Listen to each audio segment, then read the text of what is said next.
குண்டாய் Xcent காரில் AC cooling வரலன்னு சொல்லி கஸ்டமர் நம்ம வீடியோ பார்த்து வாட்ஸ்அப் எடுத்து வந்தாங்க. ஏசி ஓசை கழட்டி ஏசி செக் பண்ணி பார்த்ததில் ஏசியில் வந்து ஃபுல்லாக வந்து ஏசி கூலிங் ஆயில் வந்து சாக்கடை மாதிரி இருந்துச்சு. இது ஏசி கம்ப்ரஸரில் வர உள்ள பிஸ்டன் தேய்மானம் ஆகி உள்ளே இருக்க அந்த லைட்டாக பிசிறு இருந்தாலும் குண்டாயை பொறுத்தவரை AC compressor cooling oil condenser 3 மாற்றினா தான் சரியாகும். அதே மாதிரி ஏசி ஓஸ்லேயும் வந்து அந்த பிசிறு இருந்தாலும் அப்படியே மறுபடியும் மாட்டினாலும் புது கம்ப்ரஸரும் போயிடும். ஸோ நம்ம அதனால் ஏசி ஓஸுக்குள்ளே இருக்கிறப்பெல்லாம் பெட்ரோல் ஊற்றி ஒரு வாட்டர் வாஷ் பண்ணி தயவுசெய்து மாட்டுங்க.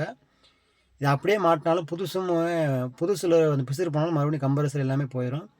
நம்ம அதில் வாஷ் பண்ணிவிட்டு கம்ப்ரஸர் கண்டென்சர் கூலிங் ஆயில் 3மே ஃபிட் பண்ணுறோம். அதே மாதிரிலாம் ஃபிட் பண்ணிவிட்டு ஏசியில் வந்து ப்ரெஷர் போட்டு செக் பண்ணி பார்த்ததுக்கப்புறம் தான் ஏசி கேஸ் ஃபுல் பண்ணணும். அப்படியே நம்ம ஃபுல் பண்ணோம்னா மறுபடியும் ஏசி கேஸ் நிற்காது. ஒரு ஓரிங்கிலோ இதில் மறுபடியும் லீக் ஆயிருந்துச்சுன்னா ஏசி கேஸ் ஃபுல்லாக வேஸ்ட் ஆயிரும்.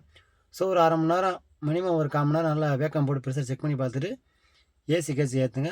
ப்ரெஷர் செக் பண்ணி பார்த்துட்டு ஏசி கேஸ் ஃபுல் பண்ணி பார்த்துட்டு செக் பண்ணால் கூலிங் ஃபஸ்ட் கிளாஸாக இருந்துச்சு. இந்த வண்டியில் இந்த மூணுமே சேஞ்ச் பண்ணோம். இந்த வீடியோ பிடிச்சா நம்ம சேனல் லைக் பண்ணி ஃபாலோ பண்ணி வச்சுக்கோங்க. கார் சம்மந்தப்பட்ட நியூஸ்னால் கீழே நம்பர் கால் பண்ணுங்கள். தேங்க்யூ.